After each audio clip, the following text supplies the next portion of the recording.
Please help me. The convent shouldn't shelter someone like this. Who knows what scandal she'll bring? The morning had barely begun when the convent bell rang softly through the quiet air. The convent stood beside the church like a silent guardian. It was known throughout the town for its discipline and devotion. The sisters who lived there followed strict rules. They woke before sunrise, prayed faithfully, and lived lives devoted completely to God. People in the town respected the convent. Some even feared its strictness. Every morning, before the sun rose fully, the church gates were opened so early worshippers could come inside to pray. That morning, 2 young nuns, Sister Helen and Sister Grace, walked slowly across the courtyard toward the tall iron gate. Their habits brushed gently against the stone path as they carried the large keys that hung from a small ring. Sister Helen yawned quietly. "It's colder than usual today," she murmured. Sister Grace nodded, rubbing her hands together. Yes, the wind was strong during the night. They reached the gate, and Sister Helen began fitting the key into the old lock. The metal creaked as she turned it. But just as the gate began to open, something unexpected happened. A faint sound broke the silence. A weak cry. Both nuns froze. "Did you hear that?" Sister Grace asked softly. Sister Helen turned her head, listening carefully. For a moment there was nothing. Then they heard it again. A soft, broken voice. "Please." The voice was so weak it almost sounded like the wind. The 2 nuns quickly pushed the gate open and stepped outside. What they saw made them stop in shock. Lying on the cold ground beside the gate was a young girl. She looked no older than 16. Her clothes were dirty and wrinkled as if she had been travelling for days. Her hair was tangled and her face pale with exhaustion. But what shocked them the most was her stomach. She was heavily pregnant. The girl was curled on her side, shivering uncontrollably, her arms wrapped around herself as if she was trying to stay warm. Her lips trembled as she lifted her tired eyes toward them. "Please," she whispered again. "Help me." Sister Grace rushed forward immediately and knelt beside her. "Oh my goodness," she gasped. "She's freezing." Sister Helen stared in disbelief. The girl's feet were swollen. Her breathing was uneven, slow and painful. She looked as if she had not slept properly in days. "How long has she been here?" Sister Grace asked anxiously. The girl tried to speak, but the words barely came out. I walked all night." Her voice faded into a weak cough. Sister Grace looked up at Sister Helen urgently. "We have to help her. She could collapse any moment." Sister Helen hesitated. Her eyes moved nervously between the girl and the convent building behind them. "You know the rules," she said quietly. Sister Grace frowned. "What rules? She needs help." Sister Helen lowered her voice. "We cannot just bring someone inside without informing the Mother Superior first." Sister Grace looked back at the trembling girl. The girl's breathing was becoming weaker. Her eyes slowly began to close, as if she no longer had the strength to stay awake. Fear tightened in Sister Grace's chest. "If we leave her here while we go for permission, she might die," she whispered. The girl suddenly grabbed weakly at Sister Grace's sleeve. Her fingers trembled. "Please, don't leave me." Tears slid slowly down her dirty cheeks. "I have nowhere else to go." Her words hung heavily in the cold morning air. The two young nuns looked at each other. Behind them, the silent convent seemed to watch the moment unfold. A choice had to be made: compassion or rules.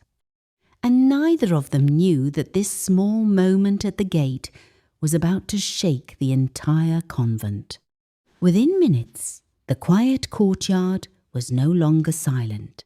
Word spread quickly through the convent that someone had been found outside the church gate. Doors opened along the long hallway, and one by one the nuns began stepping outside to see what had happened. Soon, several sisters gathered near the entrance.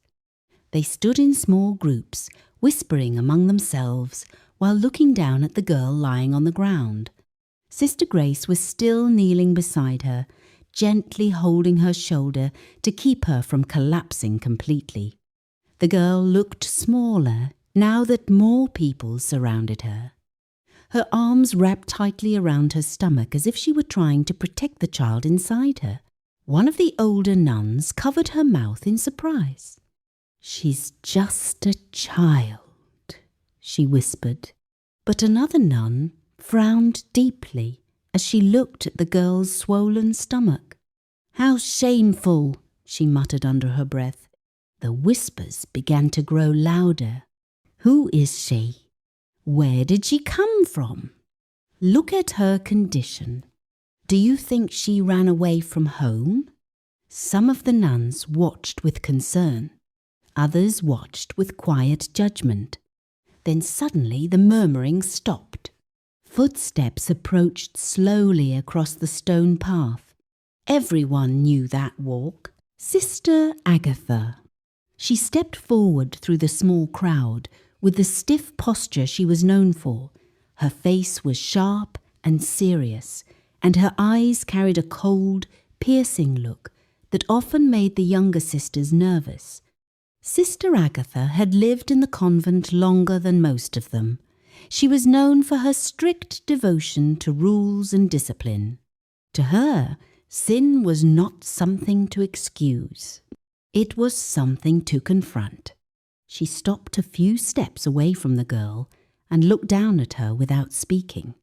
Her gaze slowly moved from the girl's tangled hair to her dirty clothes, and then finally to the round curve of her pregnant stomach. The courtyard remained silent. Sister Agatha's lips tightened. Then she noticed something else. The girl's left hand. There was no wedding ring. Her expression hardened immediately. "This," she said coldly, her voice cutting through the quiet air, "is what happens when young girls refuse to fear God." The words landed heavily. The girl flinched slightly, as if the sentence had struck her. Sister Grace looked up at Sister Agatha in disbelief. "She's sick and exhausted," Sister Grace said. "She needs help." But Sister Agatha did not soften. Instead, she folded her arms. "And now she has come to the church after destroying her own life," she replied sharply. Some of the nuns shifted uncomfortably. Others nodded quietly. One sister spoke softly. "If people see her here, they may begin to talk." Another added in a whisper, "They will say, the convent shelters girls like this." Sister Helen looked uncertain. "But she might be in danger," she said quietly. Then another figure stepped forward quietly from the small group of sisters. It was Sister Maria.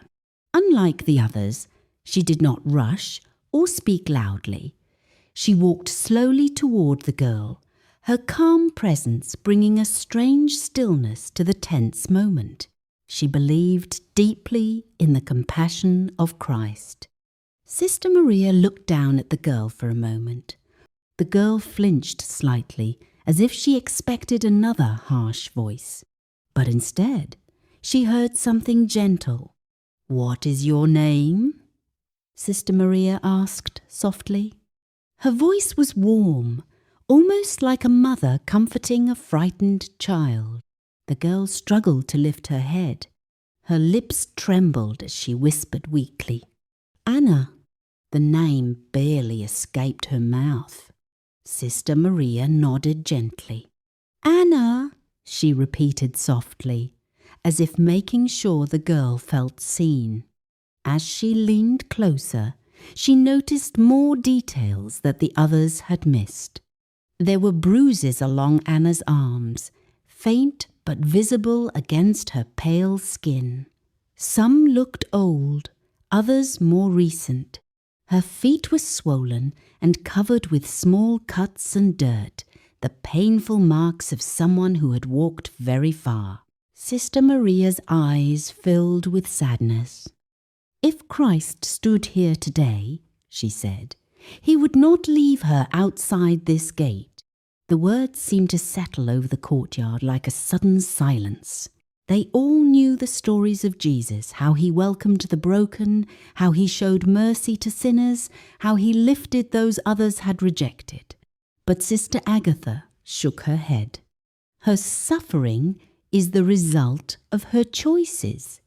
But before the argument could grow any deeper, footsteps suddenly approached from the convent building, and every sister immediately turned. The Mother Superior was coming. Mother Beatrice stepped into the courtyard with slow, steady steps. She was an older woman, but there was a quiet strength in the way she carried herself. Years of leading the convent had given her a calm authority that none of the sisters questioned. The murmuring stopped immediately as she approached. Her sharp eyes moved across the gathered nuns before settling on the girl lying weakly on the ground. "What is happening here?" she asked calmly. Sister Helen spoke first, explaining what had happened that morning. "We found her outside the gate during morning opening," she said. "She asked for help." Mother Beatrice listened quietly. Then Sister Agatha stepped forward. Her voice was respectful but firm. "Mother Superior, the girl is pregnant and clearly unmarried," she said. "Allowing her to stay here would send the wrong message." Some of the other nuns nodded quietly. Sister Agatha continued, "Our convent has always stood for discipline and purity. If we begin sheltering girls who have openly sinned, we risk encouraging such behaviour." The words hung heavily in the air. Mother Beatrice said nothing for a moment. Instead, she stepped closer to Anna. She studied the girl carefully. Anna's eyes were barely open now. Her face was pale with exhaustion. Her breathing was uneven. The long journey, the cold night, and the emotional strain had clearly drained what little strength she had left. Then suddenly, Anna's body weakened. Her head rolled to the side as she collapsed completely against the ground. Sister Grace gasped. "She's fainting." Sister Maria quickly supported her head. Anna's breathing had grown shallow. Mother Beatrice's expression changed immediately. Whatever debate had filled the courtyard moments before seemed to disappear from her mind. She looked up at the sisters. Her voice was calm but firm. "Bring her inside." The decision came quickly and without hesitation. Then several of the younger nuns rushed forward to help lift Anna carefully from the cold ground. Sister Maria supported her shoulders, while another sister held her feet. As they carried the weak girl toward the convent doors, the tension among the sisters remained. Some of them exchanged uneasy looks. Sister Agatha stood still, watching in silence. Though she said nothing, it was clear she strongly disapproved. The convent doors closed behind them, and from that moment on, the quiet peace of the convent would never remain the same again. Watch out for part 2.